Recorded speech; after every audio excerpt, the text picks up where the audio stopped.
Hi hello welcome to our channel VN creativities. இன்றைக்கி நம்ம சேனலில் எதை பற்றி பார்க்க போகிறோன்னா, அவளை வச்சு ரொம்ப ஈஸியாக செம்ம டேஸ்டியான ஒரு சூப்பரான அவல் கேசரி தான் பார்க்க போகிறோம்.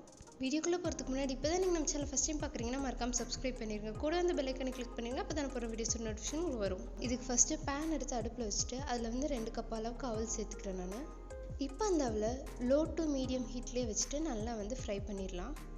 இந்த அவல் நல்லா வந்து வறுப்பட்டு அது வந்து பொரிஞ்சு வரணும். அந்த அளவுக்கு இதை வந்து நம்ம நல்லா வறுக்கணும். இந்த அவலோட ஒயிட் கலர் சேஞ்ச் ஆகி அது வந்து நல்லா கோல்டன் ப்ரௌன் வரணும். அந்த மாதிரி ஆகிற வரலும் இதை வறுத்துடணும். இப்போ பாருங்கள், இது நல்லா வறுப்பட்டு கோல்டன் ப்ரௌனில் வந்துருச்சு. இந்த ஸ்டேஜில் வந்துட்டு ஸ்டவ் ஆஃப் பண்ணிடலாம். ஸ்டவ் ஆஃப் பண்ணிட்டு இதை வந்து நல்லா ஆற வச்சிடலாம். இதே பேனில் வந்துட்டு ஆற வச்சிடாதீங்க, வேற ஒரு பாத்திரத்தில் மாற்றி ஆற வைங்க. ஏன்னா பேனில் ஹீட் இருந்துகிட்டே இருக்கும். இது நல்லா ஆறினதுக்கு அப்புறமா இது ஒரு மிக்ஸி ஜாரில் மாற்றி இதை கொஞ்சம் குறைன்னு அரைச்சி எடுத்துக்கோங்க. இப்போ அதே பேனை வந்து அடுப்பில் வச்சு 1 டீஸ்பூன் அளவுக்கு பட்டர் ஆட் பண்ணிடலாம். பட்டர் ஆட் பண்ணிட்டு இதை நல்லா இந்த மாதிரி பேனில் ஸ்ப்ரெட் பண்ணி விடுங்க, சீக்கிரமாக மெல்ட் ஆயிடும். அண்ட் அடுப்பை வந்து லோ டு மீடியம் ஃப்ளேமில் வைங்க, ஹை ஃப்ளேமில் வச்சிடாதீங்க. இந்த பட்டர் வந்து கம்ப்ளீட்டாக மெல்ட் ஆகி வரணும். அதுக்கப்புறமா இதில் 1 டீஸ்பூன் அளவுக்கு நெய் ஆட் பண்ணிடலாம். நெய்யும் நல்லா உருகி வரணும். அது மாதிரி இதை நல்லா ஸ்ப்ரெட் பண்ணி விட்டுடலாம். இப்போ பாருங்கள், எல்லாம் நல்லா உருகி வந்துருச்சு. இப்போது இந்த ஸ்டேஜில் நான் வந்து கொஞ்சமாக முந்திரி எடுத்து வச்சுருக்கேன். அதை போட்டு நல்லா வறுத்து எடுத்துடலாம். இந்த முந்திரி நல்லா வறுப்பட்டு அது வந்து கோல்டன் ப்ரௌனில் வரணும். அந்தளவுக்கு இதை நம்ம நல்லா வறுத்து எடுத்துடணும். அப்போ தான் நம்ம கேஸை சாப்பிடும்போது இது இடையில நல்லா க்ரன்ச்சியாக இருக்கும். இப்போ பாருங்கள், முந்திரி நல்லா கோல்டன் ப்ரௌன் ஆயிடுச்சு. இப்போ இதை எடுத்து வேற ஒரு பாத்திரத்தில் எடுத்து வச்சிடலாம். இப்போ வந்து அதே பேனில் வந்துட்டு நம்ம அரைச்சி வச்சிருக்கலையே அவல், அது வந்து இதில் சேர்த்துடலாம். இப்போ இந்த பவுடர் சேர்த்து இதை வந்து நல்லா மிக்ஸ் பண்ணி விட்டுடலாம். பட்டரும் நெய்யும் இந்த மாவில் நல்லா ஈவனாக மிக்ஸ் ஆகணும். அந்த மாதிரி இதை நல்லா நம்ம மிக்ஸ் பண்ணி விட்டுடணும். அண்ட் இது செய்யும் போது கம்ப்ளீட்டாக லோ ஃப்ளேமில் வச்சுருங்க, சிம்மில் தான் இருக்கணும். அப்போ தான் வந்துட்டு இது கருகாமல் இருக்கும். இந்த மாதிரி இதை நல்லா வறுத்து இதில் வந்து லைட்டாக ஒரு அரோமா வரும், அந்த அளவுக்கு இதை நம்ம நல்லா வறுத்துடணும். அதுக்கப்புறமா இதில் வந்துட்டு ஒரு 3 கப் அளவுக்கு தண்ணி ஆட் பண்ணி அதை நல்லா வந்து மிக்ஸ் பண்ணி விட்டுடலாம்.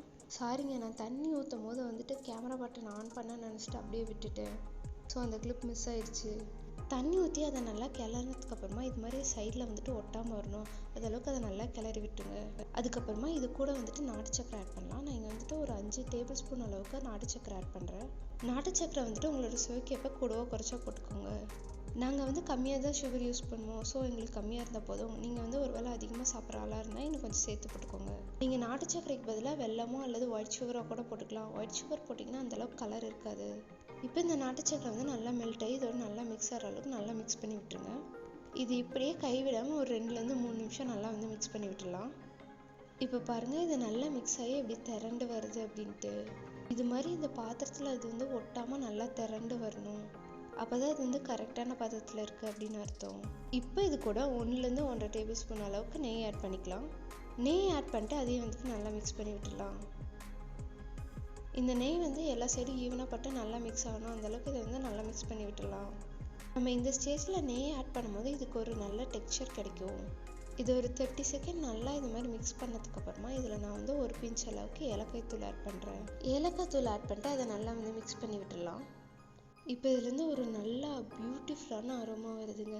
இது இப்பயே சாப்பிடணும் போல் இருக்குது எனக்கு. இப்போ இதை நல்லா மிக்ஸ் பண்ணதுக்கப்புறமா நம்ம வறுத்து வச்சுருக்கல முந்திரி அதை இதோட ஆட் பண்ணி அதையும் நல்லா மிக்ஸ் பண்ணி விட்டுடலாம். இது இப்படியே நல்லா 1 நிமிஷம் நல்லா கிளறி விட்டே இருங்க. அது வந்து சைட்லலாம் வந்துட்டு நல்லா வந்து ஹீட் ஆகி அப்படியே சுருண்டு வரும். அதை நல்லா இந்த மாதிரி மிக்ஸ் பண்ணிக்கிட்டே இருங்க.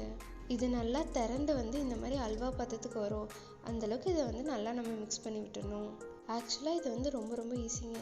ஏதாவது விசேஷ நாளில் சாமிக்கு படைக்கிறோம் அப்படின்னா இது வந்து ஒரு பெஸ்ட் ஆப்ஷனாக இருக்கும்னு நான் சொல்வேன். அவ்வளோதாங்க, நம்ம அவல் கேசரி வந்து சூப்பராக ரெடி ஆயிடுச்சு. நீ இதை சர்வ் பண்ண வேண்டியதான். சாமிக்கு படிக்க ஸ்வீட் செய்யணும், ஆனால் டைம் இல்லை சலிப்பாக இருக்குது அப்படின்னு நினைக்கிறீங்களா?